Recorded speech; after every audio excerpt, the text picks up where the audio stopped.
Good afternoon and welcome back to the teleconferencing session of BSc Honours in Optometry program. And before the break, we were discussing about the examination of eye, and Dr. Monica Chaudhary was telling you about that, about the Snellen chart, visual acuity, and there was a question from Patna that how the patient has to be made sit like in a chair and how he has to made sit like that. And there were certain other questions pertaining to the visual acuity. Those were answered. So I will just request Dr. Monica Chaudhary to just give our students the answer to that particular question, that why the patient is made to sit like that. Okay. And then the further that what are the other precautions which one need to take while doing the visual acuity. Right. Welcome back again. Continuing our presentation on visual acuity recording. Actually, we were not discussing the visual acuity principles, though we did have a brief about it. We'll now continue visual acuity recording. Now, this is the chart that you would see on your screen now, which is a Bailey-Lowy chart, or a very commonly called a Logmar chart. We know Snellen's charts are very common in our country, and शायद ये सब chart आपको बहुत कम दिखाई देते हैं. But as I said, it is desirable visual acuity charts में जो standards हैं कि at least 5 alphabets per line जरूर होने चाहिए, और it says it should be same number of alphabets in each line. Now when we have 6 by 60 in our Snellen's chart, you will see that 6 by 60 is only one alphabet. If the patient may be 5 by 60 and he can guess it as a wrong, and he can guess that A or the U alphabet on the top, and he can read it out as 6 by 60. So these are the charts which are actually recommended and preferred in taking visual acuity. When we are taking the visual acuity, we should take it unaided, aided, monocular, binocular, distance and near. So the vision, whenever we start taking, we should take out the glasses. Patient should first read it unaided. So you would write it down, visual acuity VA, आगे उसके लिखिए unaided, उसके बाद उसको चश्मा पहनाइए और फिर visual acuity with glasses लीजिए. इसमें distance chart 6 meters and उसमें monocular, right eye, left eye and then binocular vision. Near के लिए ज़्यादातर चार्ट्स जो स्टैंडर्ड्स होते हैं 40 सेंटीमीटर्स पे बनते हैं, जिसमें right eye, left eye and binocular visual acuity measure करिए. So measuring distance visual acuity, Snellen's chart is recommended for 6 meter. It can be a projection chart, it can be a printed chart, or it can be a frontal illumination or an internally illuminated chart. The position is, patient is seated with an unobstructed view of the letter chart. तो जब patient बैठा हो, सबसे पहले patient की eye की alignment जो हो वो visual acuity chart के साथ straight हो. It is not that कि चार्ट टेढ़े कोने में diagonally बैठा है और पेशेंट को ऐसा एंगल से बैठा के आप पढ़वा रहे हैं. नहीं, the patient has to be straight, और उसके आगे obstruction नहीं होनी चाहिए, और obstruction आपसे भी नहीं होनी चाहिए, because आप उसको facing बैठते हैं but आप थोड़ा सा side पे बैठना चाहिए. So this is how the examiner is seated to the side and facing the patient. Second is, in measuring distance visual acuity, you see this child here. जब आप राइट आई लेफ्ट आई separately लेते हैं तो इस picture में देखिए बच्चा क्या कर रहा है. इसमें ये सबसे बड़ी गलती जो आप नोटिस कर रहे हैं वो ये है, एक तो उंगलियों से ऑक्लूजन नहीं कराइए, उसके हाथ की तली जो पीछे पाम है, पाम से ऑक्लूजन होना चाहिए.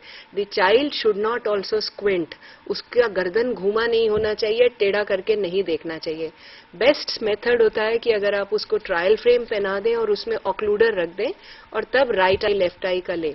अगर आप स्पेक्स पहन के विजुअल एक्विटी ले रहे हैं तो भी प्लीज चेक करिए कि ये विजुअल एक्विटी मेजर करते समय पेशेंट उस आंख से टेढ़ा ना करे, he does not squint and he does not see through the holes in the fingers, and instruct the patient to read the smallest line they can, और जहां तक वो पढ़ सकते हैं उधर जाने पर उसको थोड़ा सा जोर डाल के गेस करने के लिए भी फोर्स करिए.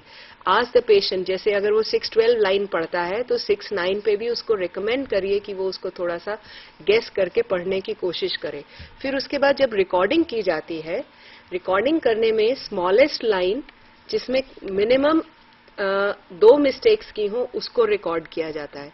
अगर उसमें मिस्टेक्स होती हैं तो उसमें -1, अगर उसने एक अल्फाबेट जैसे 6/9 लाइन है जिसमें XAUPMT लिखा है, सपोज P को पेशेंट ने B पढ़ लिया है तो आप उसको -1 करिए, 6/9 -1. अगर सपोज उस लाइन में उसने 2 अल्फाबेट्स मिस करे हैं तो उस लाइन में -2 लिख दीजिए आगे. पार्शियल लिखने से अच्छा रहता है अगर आप उसकी गलतियों को इस तरह से रिकॉर्ड करें. और अगर पेशेंट सपोज करो नेक्स्ट लाइन में भी 1 या 2 अल्फाबेट सिर्फ पढ़ पाता है, 5 में से सिर्फ 1 पढ़ता है या 2 पढ़ पाता है, तो अगली लाइन में +1 या +2 रिकॉर्ड करके लिखा जाता है. राइट आई OD के फॉर्म में भी लिखा जाता है. OD is the notation which is used in America. Left I left L करके या OS करके लिखते हैं. बोथ आईज में B लिखा जाता है या OU करके नोटेशन लिखी जाती है. और जरूर नोट करें वेदर इट इज एडेड मतलब उसने स्पेक्स पहने हैं या कॉन्टैक्ट लेंस के साथ रिकॉर्ड हुआ है. अनएडेड मतलब जब उसने बिना चश्मे के आपने रिकॉर्ड किया है. The next picture here is to tell you कि विजन रिकॉर्ड करने के बाद स्पेक से मोनोकुलर बाइनोकुलर आप पिन होल से विजन लें. पिन होल का ऑक्लूडर इस तरह का भी हो सकता है या आपके पास सिंपल ट्रायल सेट्स में पिन होल्स होते हैं. इसके लिए भी again this is not the right picture to show you. इसमें फिंगर्स को पेशेंट जो है थोड़ा सा खोल के दूसरी आंख से पढ़ सकता है. तो please use the palm of the hand to occlude the other eye. Make the patient read with the pin hole. जब वो पिन होल से पढ़ता है जो बेस्ट विजन पिन होल से आती है, इससे आपको ये आइडेंटिफाई होता है कि रिफ्रैक्टिव एरर को करेक्ट करने से आप कुछ हद तक विजन को उतने लेवल तक पहुंचा सकते हैं जितना पिन होल से इंप्रूव कर रही है. अगर सपोज वो पेशेंट 6/24 है और पिन होल से भी विजन जो है उसका 6/24 ही रहता है, दैट मीन्स उससे क्लासिफाई ये होता है कि उसमें रिफ्रैक्टिव एरर, मायोपिया, हाइपरमेट्रोपिया या और कोई एस्टिग्मेटिज्म शायद नहीं है, बल्कि उसमें कोई और पैथोलॉजी है जिसकी वजह से उसकी ये विजन इंप्रूव नहीं करती है. एम्ब्लायोपिया में भी ऐसा हो सकता है. अगर विजन 6/24 से 6/6 इंप्रूव करती है, that would clearly tell you कि अगर आप उसकी रिफ्रैक्टिव एरर उसमें एक पैथोलॉजी है जिसको सिंपल करेक्ट करने से आप उसको 6/6 विजन दे सकते हैं. For near visual acuity chart, we have the test charts which are usually recommended to be used at 40 centimeters. Patient को जब आपने बैठाना है तो उसको अगर उसने स्पेक्स पहने हैं तो 40 centimeters from the spectacle plane or from the cornea. Examiner is seated on the side when the near visual acuity is recorded and you have to face the patient. Card की luminance जो है वो 34 to 51 candles पर metre square होती है. The contrast is recommended to be at least greater than 84%. बहुत clinics में देखा गया है अगेन फीके पड़े हुए ब्राउन एकदम पेपर हुआ हुआ उस तरह के नियर विजुअल एक्विटी चार्ट्स मत रखिए. See that they are pretty white, clean and black alphabets are legible on it. 2 तरह के नियर नोटेशन चार्ट्स हमारे पास कंट्री में अवेलेबल हैं, जिसमें हम लोग नियर में जैगेर चार्ट्स भी होते हैं या पॉइंट सिस्टम में यूज करते हैं. Yes Rajgiri, please come up. Yes Rajgiri, please come up. Sir एक क्वेश्चन था सर. हाँ बोलिए Abhishek. What is pinhole and what is the function of pinhole? Okay. Okay, the question is what is pinhole and what is the function of pinhole? Yes, again, I would say कि बहुत detail में इसलिए नहीं बताऊंगी क्योंकि pinhole again एक आपका chapter ही होता है जो आपको पढ़ना है. बट पिनहोल क्या चीज है आने वाले दिनों में फिर पढ़ाएंगे. बट पिनहोल क्या होता है? एक सिंपल ब्लैक सा ऑक्लूडर है. Let me go back to the slide here to show you. उसके अंदर एक सुराख होता है, होल. एवरेज जो रिकमेंडेड साइज है होल का वो 1.5 मिलीमीटर होता है. उससे छोटा होने पे डिफ्रैक्शन फिनोमिना लाइट में आता है, उससे बड़ा होने में बेसिकली एब्रेजन्स आ जाते हैं. तो average size should be 1 to 1.5 millimetre. 1.5 millimetre of the hole. वो एक ऑक्लूडर, एक प्लास्टिक सा शीट है जिसमें एक छेद किया हुआ है. इससे होता क्या है? जब सपोज किसी को कोई रिफ्रैक्टिव एरर है, सपोज हाइपरमेट्रोपिया या मायोपिया है, तो रेज जो है रेटिना पे फोकस नहीं होती हैं। पिनहोल क्या करता है, उन रेज को, जो पेरिफेरल रेज है, उनको ऑक्लूड करके एक सिंपल बंडल ऑफ रेज को अलाउ करता है जो कि रेटिना पे फोकस हो जाती है। रेटिना पे फोकस होते ही पेशेंट की विजन इंप्रूव कर जाती है। तो पिनहोल का फंक्शन एक्चुअली सिर्फ क्लासिफाई करने में आता है कि पेशेंट को कोई रिफ्रैक्टिव एरर कंडीशन अगर है तो विजुअल एक्विटी जो कि पहले कम थी, पिनहोल से रिकॉर्ड करने में बेटर हो जाती है। तो अगर इससे पिन होल से तो what does it interfere, what we can interfere from? Inference इससे यही निकलता है कि पिनहोल से विजन इंप्रूव करने पे एक सबसे बड़ा रीजन ये है कि पेशेंट की विजन जो कंप्लेंट है या ब्लर है is because of the refractive error. उसमें एमेट्रोपिया है, उसमें रिफ्रैक्टिव एरर्स हैं। हाँ, कुछ कंडीशंस में पिनहोल से इंप्रूव नहीं करता है, कुछ कंडीशंस में पिनहोल से रिड्यूस भी करता है। जैसे कि मैकुलर पैथोलॉजीज वगैरह होती हैं, उनमें पिनहोल लगाने से जब इमेज मैकुला पे पड़ रही है, साइड की इमेज को हमने कट ऑफ कर दिया है, तो विजन रिड्यूस भी कर सकती है। हाँ, जयपुर पूछिए अपना सवाल। हेलो। हाँ बोलिए। हेलो। हाँ बोलिए। Hello, good morning sir, I am Sharad. हाँ बोलिए sir. Sir, my question is, if patient age is 17 years 17 years, and okay. his vision without glasses is 636, 6/36, okay. with pinhole improvement is 618, Okay. तो क्या इसमें refractive error है या फिर और, तो इम्प्रूवमेंट 6 क्यों नहीं किया? अच्छा, एक्चुअली पिनहोल जो है प्रॉपरली जो है वो फंक्शन करता है जब विजन 612 या 618 हो, उससे 66 पे आता है। सर्टेन टाइम्स पिनहोल से विजन इसलिए इंप्रूव नहीं करता है क्योंकि अगर अनएडेड पे हाई रिफ्रैक्टिव एरर है, हाई एस्टिग्मेटिज्म है, तो पिनहोल भी उसकी विजन को प्रॉपरली रेटिना पे फोकस नहीं कर पाता है। तो इट कैन हैपन कि उसमें रिफ्रैक्टिव एरर तो है ही है, दैट मीन्स आप 636 से 618 कहीं ना कहीं स्पेक्टिकल लेंस करेक्शन से इंप्रूव कर सकते हैं, बट हो सकता है जब आप उसके close to the refractive error पहुंचे और फिर पिनहोल लगाएं तो आप शायद 66 पे पहुंच जाए। I think that answers your question. Let's go ahead then. Yes. So we were talking of the near notation points. Near points अगर आप देखें तो कंप्यूटर पे भी आप लोग बहुत फेमिलियर होंगे फॉन्ट साइजेस का, जिसमें कहते हैं 10 साइज, 12 साइज, ये उसी तरह की प्रिंटिंग साइजेस को नोटिफाई करता है। नियर चार्ट में हमारे पास ज्यादातर N6 से लेके N36 के पॉइंट्स अवेलेबल होते हैं, जो कॉमन चार्ट्स अवेलेबल हैं। वैसे 4 से लेके 60 पॉइंट तक रिकमेंडेड होता है। Each point is 1/72 of an inch. Some charts will give you N5। N6 notation को हम नॉर्मल नोटेशन कहते हैं, जैसे 6/6 नोटेशन है, उसी तरह अगर पेशेंट N/6 पढ़ता है तो हम उसको नॉर्मल नियर विजन कहते हैं। Again serif roman fonts are used, ज्यादातर टाइम्स रोमन या टाइम्स न्यू रोमन के फॉर्म में आपको दिखाई देगा। Yes, but in our country हमारे पास बहुत सारी लोकल लैंग्वेजेस में भी ये सब चार्ट्स अवेलेबल है। Jaeger is the old system of near vision chart, जिसमें J1 to J14 है, which is very very small. J1 size is very small, less than even N/5. So we don't use Jagir system most of these days. We use the N notation. N6 is supposed to be normal. इसको करने के बाद अब हम normal binocular functions पे जाएंगे। Now we were on to the primary eye examination, we discuss the histories, we discuss the visual acuity. Now we will go on to the binocular vision anomalies. That means patients के पास 2 आंखें हैं और वो दोनों आंखों को clearly इस्तेमाल दोनों को एक साथ साइमल्टेनियसली कर रहा है कि नहीं, ये बहुत जरूरी है असेस करना during the primary examination. So let's have a condition when we say normal binocular vision, that means it's a single vision. जिस इमेज को वो देख रहा है दोनों आंखों से अलग अलग वो फ्यूज होके एक सिंगल इमेज बना रहे हैं, which is clear and comfortable.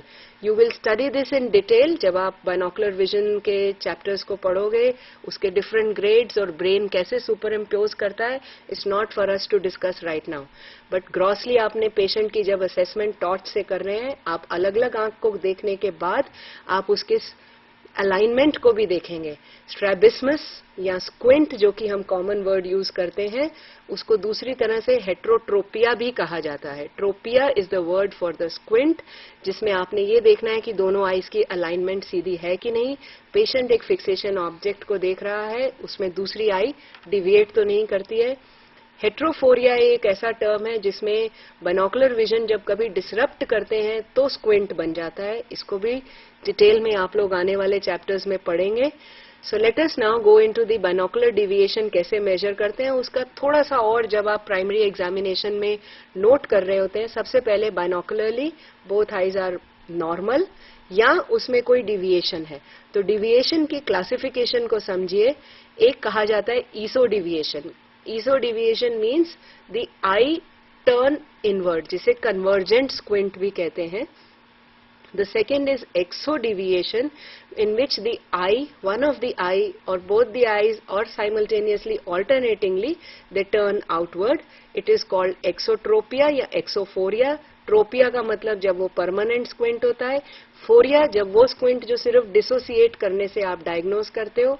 Hyper deviation, एक आंख ऊपर चली गई है और एक नॉर्मल है. हाइपो डिविएशन, एक आंख ऊपर है एक नीचे है. साइक्लो डिविएशन, आंख अंदर की तरफ रोटेट करती है या बाहर की तरफ रोटेट करती है. एक्स साइक्लोट्रोपिया या एक्स साइक्लोफोरिया.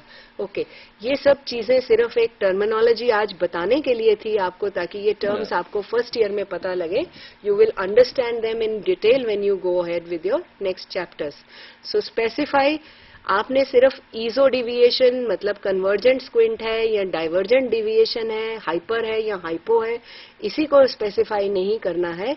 आपने उसके साथ साथ ये भी स्पेसिफाई करना है कि वो ऑल्टरनेट करता है. मतलब पहले एक बार राइट आई से करता है, लेफ्ट डिविएट कर जाती है, फिर लेफ्ट से फिक्स करता है और लेफ्ट राइट डिविएट कर जाती है. इसको कहते हैं alternating squint. Second is intermittent. Intermittent means कि किसी किसी समय डिविएशन होता है और किसी समय वो कंट्रोल कर लेता है. कॉन्कॉमिटेंट, इनकॉन्कॉमिटेंट, ये टर्मिनोलॉजी होती है. Concomitant means angle of squint is equal in all directions. Inconcomitant means angle of deviation varies with different gazes. Variation with the viewing distance, पास में स्क्विंट बढ़ जाता है, दूर में कम हो जाता है. ये सब आप आगे भी पढ़ेंगे, बट हिस्ट्री रिकॉर्ड करने में आप इन चीजों को साथ में नोट करेंगे. और स्क्विंट को देखने का एक सबसे बढ़िया आसान टेस्ट है जिसे कहा जाता है हर्शबर्ग टेस्ट. इसमें हम क्या करते हैं, पेशेंट के सामने बैठ के आप पेशेंट को एक किसी भी चीज से फिक्सेशन, किसी चीज के ऊपर देखने के लिए कहिए. लेटर से एक पेन हाथ में पकड़ा और पेशेंट को अब आप उस पर फिक्स करने के लिए कहिए. आप सामने बैठे हैं, एग्जामिनेशन इस सामने एग्जामिनर है और इल्यूमिनेशन नॉर्मल है. Target is about 50 centimetre from the patient. Simply target पकड़िए. भेंगापन डायग्नोज करना तो शायद हम कोई भी कर सकता है. इसी तरह से देखने में हमें ब्रॉड टेस्ट पता चल जाता है कि आंख अंदर की तरफ घूमी है, बाहर की तरफ है, ऊपर है या अंदर है या नीचे है. इसको और डिटेल में देखने के लिए कहा जाता है हर्शबर्ग टेस्ट. हर्शबर्ग टेस्ट में क्या करेंगे, टॉर्च लेके उसकी आंख में डालेंगे और कॉर्निया पे ये टॉर्च के रिफ्लेक्स, जिसे कॉर्नियल रिफ्लेक्स कहा जाता है, इसको देखेंगे.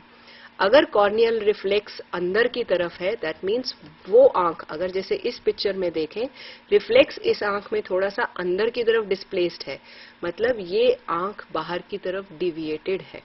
Right, this is called Hirschberg test, जिसमें नेगेटिव या पॉजिटिव एंगल्स को हम मेजर कर सकते हैं.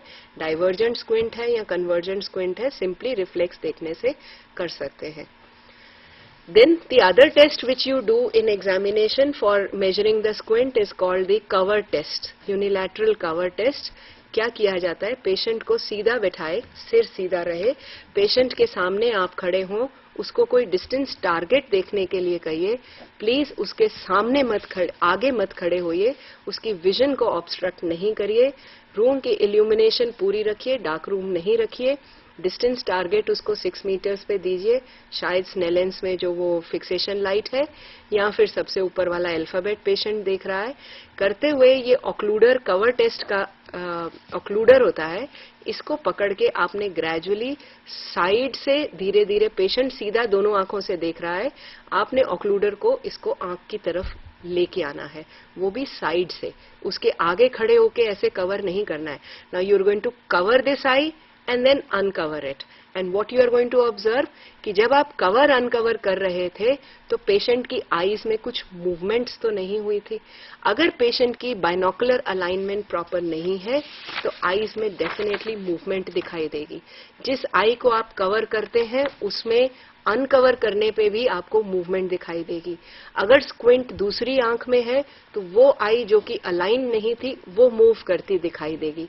तो कवर करने वक्त आपने पहले दूसरी आंख को ऑब्जर्व करना है, फिर अनकवर करते वक्त उसी आंख को ऑब्जर्व करना है, और इससे आप एक्सो या ईजो डिविएशंस जिसे कहते हैं वो ऑब्जर्व करेंगे. Mind you, our lecture today is primary examination. मैं बहुत डिटेल में, ये लोग आप इस टेस्ट को बहुत अच्छे से भी पढ़ेंगे आने वाले टाइम में. So we are going to learn the interpretation now.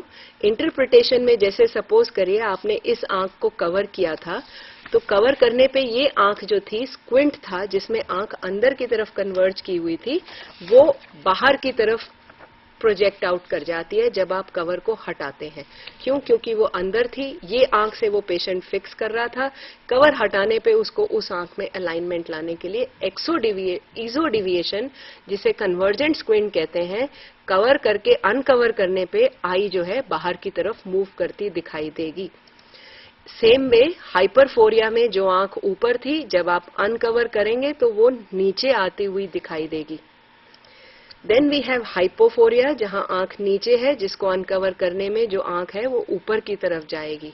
Exo deviation में कवर करके अनकवर करने में आंख अंदर की तरफ घूमती है. तो डाइवर्जेंट स्क्विंट में आंख अंदर की तरफ घूम रही है.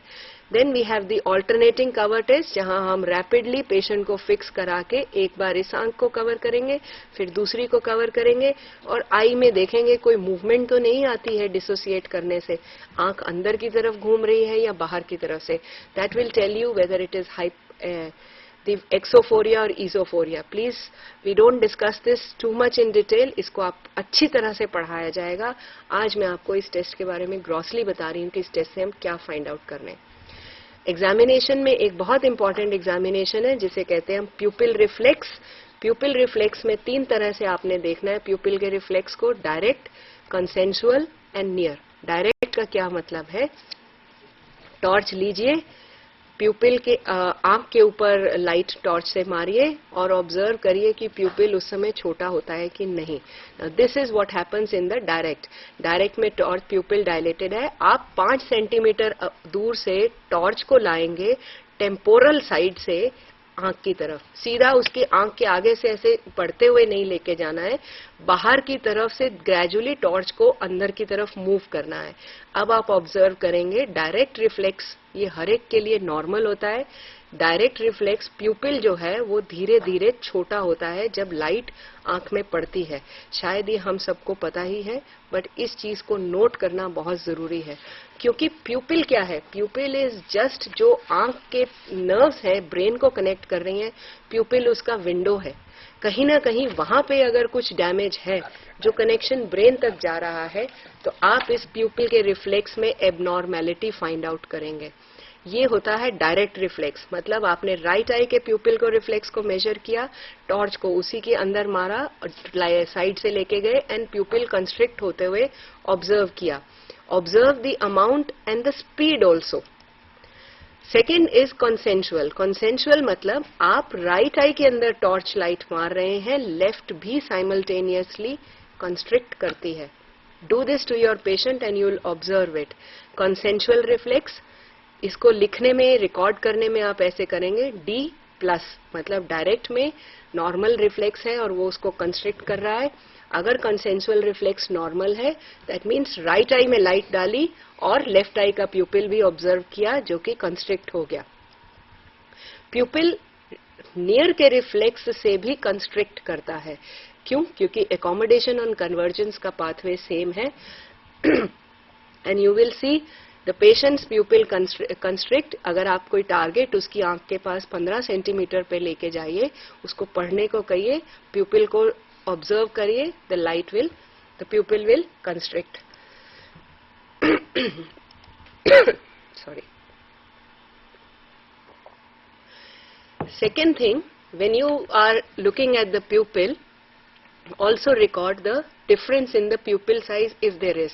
हम लोग pupil के size को जरूर measure करते हैं. 3 millimeter, 4 millimeter, 5 millimeter. एक simple scale हमें उसकी measurements बता सकता है कि ये इतने millimeters का pupil है. अगर आपको किसी की आंख में इस तरह से जैसे पिक्चर दिख रही है, एक आई का प्यूपिल बड़ा है, एक आई का प्यूपिल छोटा है, तो इसको हम कहते हैं एनिसोकोरिया. दैट मीन्स प्यूपिल के जो दोनों आईज की प्यूपिल हैं एबनॉर्मल डिफरेंट साइजेस के हैं, और साइज अगर 0.5 मिलीमीटर से ज्यादा हो तो उसको एनिसोकोरिया कहा जाता है. सिंपली उसको रिकॉर्ड करें, साइज को प्रॉपरली नोट करें. हाँ भोपाल बोलिए. नियर रिफ्लेक्स एक बार फिर से बताइए मैम. ओके. हाँ जरूर बताएंगे. Okay. He wants to know about near reflex. Near reflex क्या होता है कि पाथवे जो प्यूपिल का होता है, आई जब कन्वर्ज, जब भी आप किसी चीज को पास के लिए देखते हैं, नोटिस करिए, पेन पकड़ लीजिए 15 सेंटीमीटर पे, आप नोटिस करेंगे कि उससे आंखें जो हैं कन्वर्ज करती हैं. कन्वर्जेंस के साथ साथ आई के अंदर एकोमोडेटिव पाथवे भी चलता है, और उसके साथ एक तीसरा स्टेप होता है जिसे कहते हैं प्यूपिल कंस्ट्रिक्शन. तो तीन चीजें एक साथ चलती हैं, कन्वर्जेंस, एकोमोडेशन एंड प्यूपिल रिफ्लेक्स. किसी भी इस चीज को, तीनों चीजों में कोई भी एबनॉर्मेलिटी होने से आपकी प्यूपिल कंस्ट्रिक्शन में एबनॉर्मेलिटी पता लग जाएगी. आप पेशेंट के पास एक नियर टारगेट लेके जाइए, उसको पढ़ने के लिए दीजिए, देखते ही कन्वर्जेंस होगी और साथ साथ प्यूपिल का साइज कंस्ट्रिक्ट करेगा. So is that clear? हाँ भोपाल, अभी आप समझ आ गया? चलिए, अगर नहीं आएगा तो दोबारा पूछ लेगा. ओके. ओके. प्यूपिल्स के एग्जामिनेशन करने के साथ साथ लास्ट प्राइमरी एग्जामिनेशन, लास्ट नहीं सेकेंड लास्ट एग्जामिनेशन होता है कन्फ्रंटेशन विजुअल फील्ड्स. पेरीमेट्री हमारा एक पूरा सब्जेक्ट है जो कि इक्विपमेंट्स में हम लोग आगे डील भी करेंगे, बट इक्विपमेंट ना होते हुए भी आपको confrontation visual field primary examination में हिस्ट्री लेने के साथ साथ करना है. इससे क्या होता है, ये एक सिंपल स्क्रीनिंग टेस्ट होता है जो कि क्रॉस विजुअल डिफेक्ट्स बताता है. ना व्हाट इज विजुअल फील्ड? आप अपने आसपास कुछ एरिया को देख सकते हैं. सब लोग अपनी एक आंख बंद करिए, आपको पता चलेगा कि आप अगर सीधा देख रहे हैं, जैसे मैं कैमरा में सामने सीधा देख रही हूँ, मुझे फिर भी पता है कि इधर साइड में क्या चीज पड़ी है, इधर क्या पड़ी है. सो जितना भी एक आंख के सराउंडिंग में सीइंग एरिया है, इसको विजुअल फील्ड कहा जाता है. कितनी बीमारियां ऐसी. हाँ राजगिरी पूछिए. Yes, sir. I am Ramesh Kumar. हाँ Ramesh. I want to ask sir about pupillary reaction.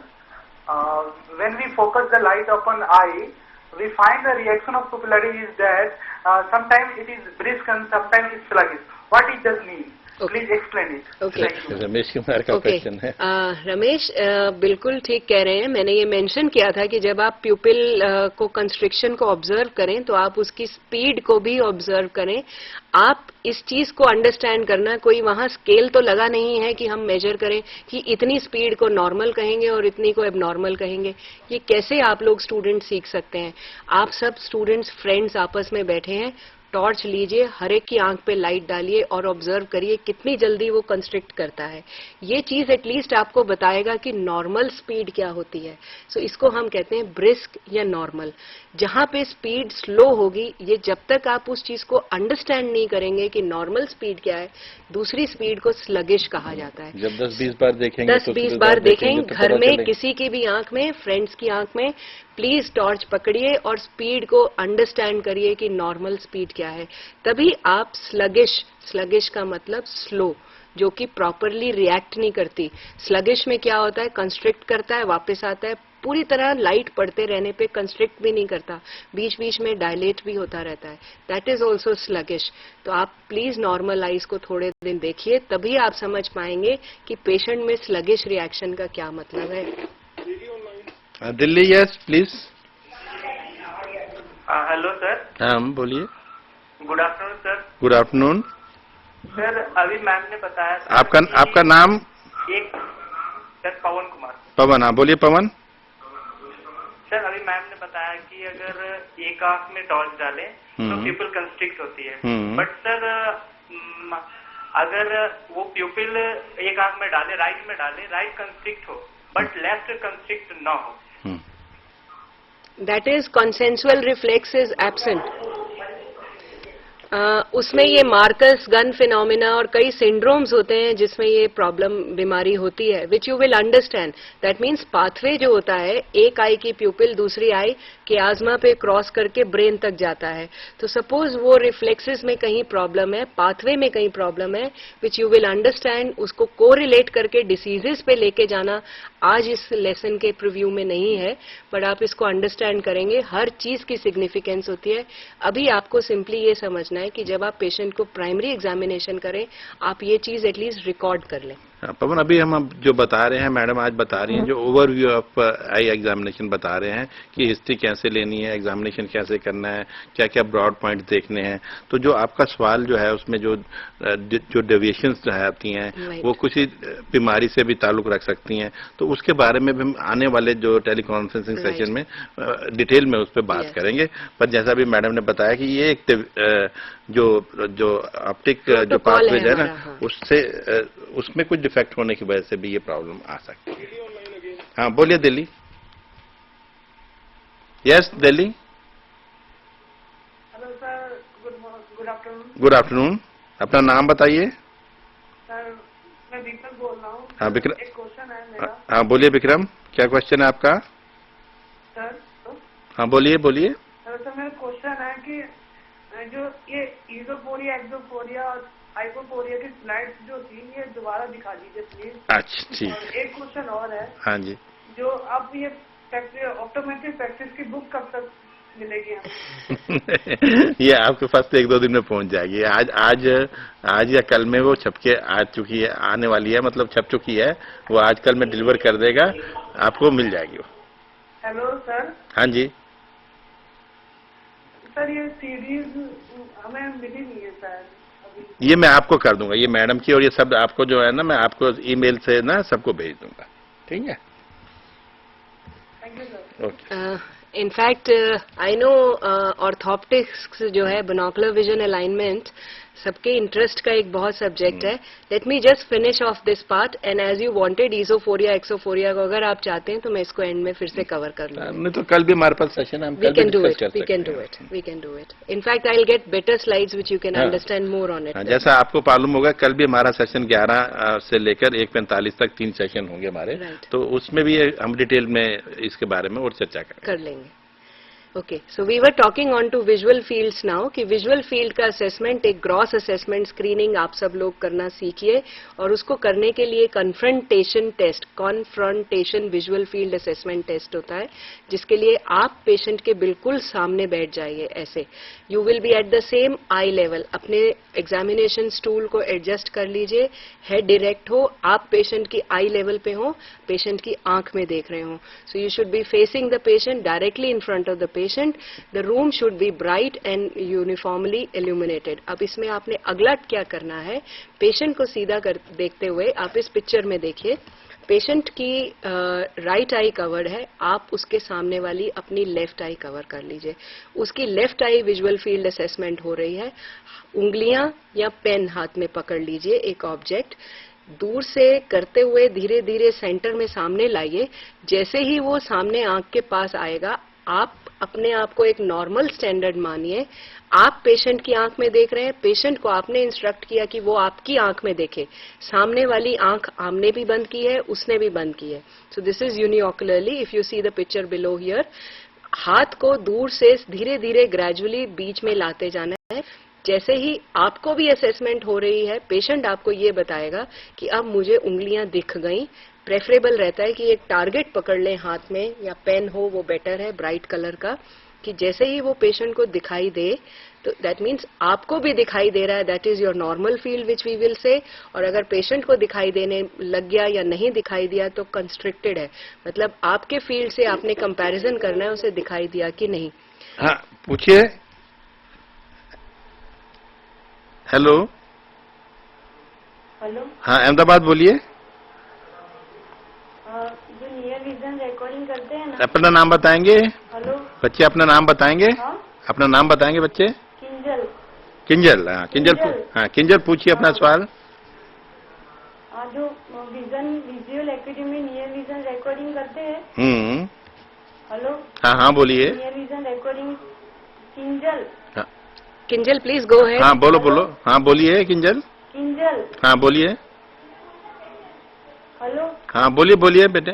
Question बोलो बेटा। नियर विजन रिकॉर्डिंग करते हैं, हाँ नियर विजन रिकॉर्डिंग में N6 N36 का मतलब क्या होता है? Okay. Okay. Near vision recording में N6 N36 का क्या मतलब होता है? मैंने जैसे पहले नियर विजन चार्ट में बताया कि उसमें फॉन्ट साइजेस होते हैं जिसमें जहां तक पेशेंट पढ़ पाता है। सपोज पेशेंट N/36 फॉन्ट को पढ़ रहा है, दैट मीन्स 36 फॉन्ट साइज जो है वो पेशेंट पढ़ पाता है। N/6 का मतलब ये है वो नॉर्मल साइज को पढ़ पा रहा है। N/6 को हम ज्यादातर नॉर्मल स्टैंडर्ड मानते हैं। ये वही फॉन्ट साइजेस हैं जो आपको कंप्यूटर पे दिखाई देते हैं। तो अगर पेशेंट N/6 नहीं पढ़ पा रहा है, दैट मीन्स उसकी नियर विजुअल एक्विटी कम है। ज्यादातर N6, N8, N10, N12, N18, N24 इस तरह से रिकॉर्डिंग की जाती है। चार्ट के साइड में लिखा रहता है notation. Is that clear, Kinjal? Let us go back to the confrontation visual field now. So we were saying कि फील्ड का असेसमेंट करना है। कई बार क्या होता है कि फील्ड्स में पेशेंट को हाफ साइड विजन नहीं है, जिसको हेमिनोपिया कहते हैं, या पेशेंट की कंस्ट्रिक्टेड फील्ड है। एक जनरल ऑब्जर्वेशन स्क्रीनिंग के लिए आपने अपने आप को नॉर्मल स्टैंडर्ड मान के सामने वाली आंख को बंद करके टारगेट को चारों डायरेक्शंस में धीरे धीरे फ्लिकर करते हुए ऊपर से नीचे की तरफ लाना है। पेशेंट को जैसे ही दिखाई दे जाए आपने वो पॉइंट रिकॉर्ड करना है कि क्या वो आपके स्टैंडर्ड से नॉर्मल से मैच करता है या कंस्ट्रिक्टेड है। Okay. The last examination which you have to do for your patient is measuring the interpupillary distance, जिसे कहते हैं PD। PD मिलीमीटर्स में होता है। PD का मतलब प्यूपिल दोनों आंखों के बीच में जो साइज है, डिस्टेंस है, उसको मेजरमेंट कहा जाता है। डिस्टेंस के लिए PD मेजरमेंट्स होती हैं और नियर के लिए PD मेजरमेंट्स होती हैं। कैसे की जाती हैं? सिंपली यहाँ देखिए, आप बिल्कुल पेशेंट के सामने बैठेंगे, पेशेंट आपकी आईज के अंदर देख रहा है। जिस आंख को आप मेजर कर रहे हैं वो आंख आपकी खुली हुई है, दूसरी आंख बंद है, जैसे ये दिख रहा है। और स्केल हाथ में पकड़ के आपने प्यूपिल के अंदर किस तरह से मेजरमेंट्स लेनी है वो इस स्लाइड में देखिए। या तो आप प्यूपिल में लाइट में जो रिफ्लेक्स चमक आती है उस प्यूपिल के सेंटर रिफ्लेक्स से लेके दूसरी आई के प्यूपिल के सेंटर रिफ्लेक्स तक सिंपल स्केल को पकड़ के मेजरमेंट लीजिए और मेजर कीजिए। या फिर आप लिम्बस मतलब कॉर्निया के एज से लेके दूसरे कॉर्निया के एज तक मेजरमेंट लीजिए। ये डिस्टेंस के लिए कैसे मेजर होगा? जब पेशेंट को आप ये कहेंगे कि आप डिस्टेंस 6 मीटर चार्ट की तरफ पेशेंट स्ट्रेट देखे। नियर के लिए तब मेजर होगा जब पेशेंट आपने सामने पेन पकड़ा हुआ है और उसको देख रहा है। हाँ राजगीर बताइए, बोलिए राजगीर। पकड़ा हुआ है और उसको देख रहा है। हाँ राजगीर बताइए, बोलिए राजगीर। सर मैं अभिषेक बोल रहा हूँ सर। हाँ अभिषेक बोलो। अभिषेक बहुत पढ़ता है लगता है। क्वेश्चन मेरा था सर, क्वेश्चन एग्जाम से है सर क्वेश्चन मेरा। हाँ हाँ बोलिए। सर एग्जाम से कि एग्जामिनेशन में सर क्वेश्चन हम लोग का किस तरह का आएगा, जैसे अभी जो असाइनमेंट में भेजा गया है उसी तरह का आएगा? उसी तरह का, उसी लगभग। अदर ऑब्जेक्टिव आएगा, सब्जेक्टिव आएगा, 2 मार्क्स आएगा, 3 मार्क्स आएगा, नहीं लगभग उसी आएगा वो बताएं सर। नहीं लगभग उसी क्वेश्चन सर, क्या एग्जाम हम लोग का ये राजगीर में भी हो सकता है? राजगीर में ही होगा सर या पटना में होगा या कहीं और होगा? ये आपको वहाँ पटना पे हमारे आरडी डॉक्टर रामचंद्र से पता करना पड़ेगा। राजगीर में भी हो सकता है। वहाँ पे अगर 8 स्टूडेंट्स हैं आपके, 7-8 स्टूडेंट्स, तो वहाँ पे भी एग्जाम हो सकता है।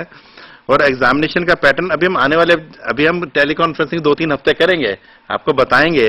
अभी तो हम थोड़ा सा आपको, क्योंकि हमको ऐसा महसूस हुआ, हमको फीडबैक मिले, आपके SMS भी आए काफी राजगीर से, तो काफी SMS मेरे पास रोज आते रहते हैं कि ये मटेरियल नहीं मिला, ये नहीं मिला। तो हमने ये सोचा कि एक ओरिएंटेशन आपको थोड़ा सा, जैसे जो आज हमारा पर्पस था कि आपको भाई आंख का एग्जामिनेशन कैसे करना है, आंख के बारे में कैसे हिस्ट्री कैसे लेना है, कई तरह के टेस्ट हैं एग्जामिनेशन, जैसे मैडम ने बताया विजुअल एक्विटी टेस्ट है, डिस्टेंस विजन कैसे देखते हैं, नियर विजन कैसे देखते हैं, हर्शबर्ग टेस्ट है और अल्टरनेटिव टेस्ट है, पीपल रिफ्लेक्सेस है, ये सब पीडी टेस्ट है, ये सब मैडम ने एक ब्रीफ में बताया। हमारा पर्पज ये था कि आपका एक रिफ्रेश, आपने जो थोड़ा बहुत पढ़ा हुआ है, जो आपको वहाँ पढ़ाया गया है, एक जो आपका नॉलेज और ओवरव्यू रिफ्रेश हो जाए।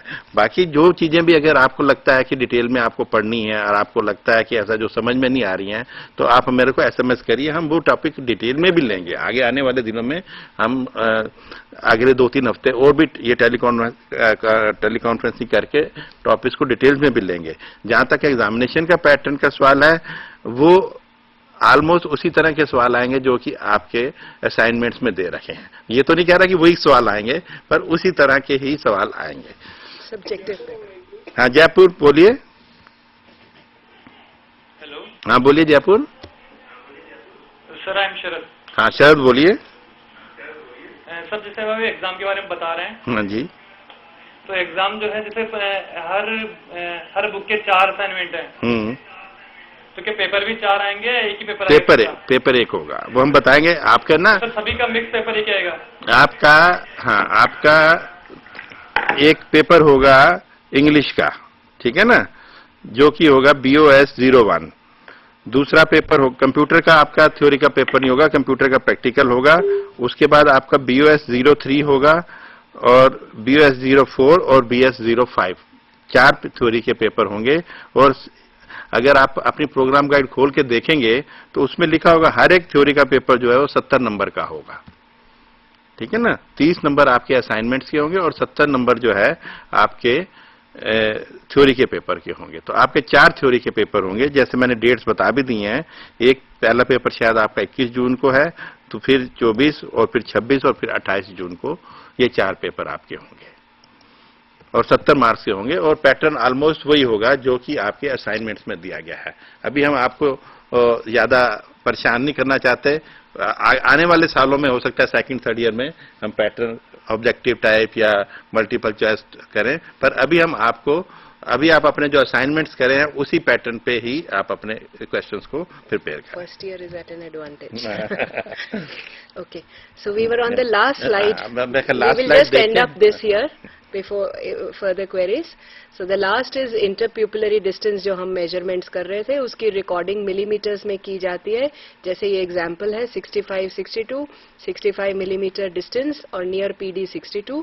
ज़्यादातर women की इंडिया में range 55 to 65 mm होती है, मेन की 59 to 70, बच्चों में 45 mm या उससे थोड़ा ज्यादा। नियर पीडी जो है यूजुअली जो है 3 से 4 मिलीमीटर डिस्टेंस पीडी से कम होती है।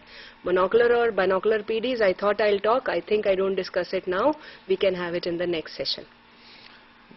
Thank you very much. So this would complete your primary examination, right from history to family history to visual acuity assessment to pupil reflexes to visual field confrontation, and in the end you end up just by the pupillary dimensions of the measurement. So this is what an optometry practice should be when you start with your patients. Thank you, Dr. Monika Chaudhary. I think she is in a very precise way, very comprehensive way.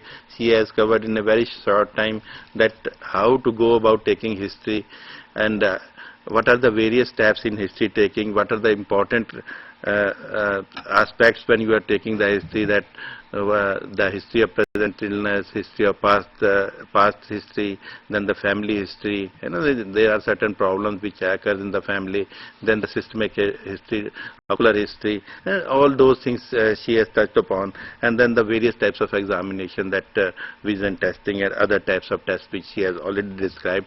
So I think she has given an overview which will give you an idea that if you are examining, if a patient with eye problems comes to you, how you have to go about that thing. I think that will give you an idea, and subsequently in tomorrow and in subsequent session we'll elaborate upon those things.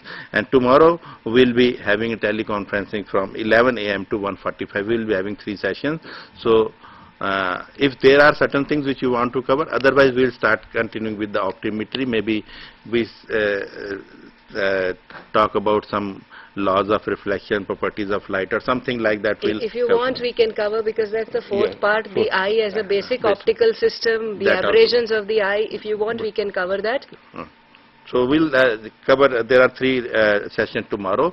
So we'll be starting at 11 a.m. sharp. and you be there at your centers. And if some students from Delhi, if they want to come to our studio, they are most welcome to come over in Maidan Garhi also. So with this word, thank you very much everybody sitting at the regional centers, all the students, and special thanks to Dr. Monika Chaudhary for being with us and giving very useful inputs to our students. I think I enjoyed it itself. Thank you very much. It was nice presenting here in this format. I hope we can be more interactive tomorrow. Thank you so much. Thank you.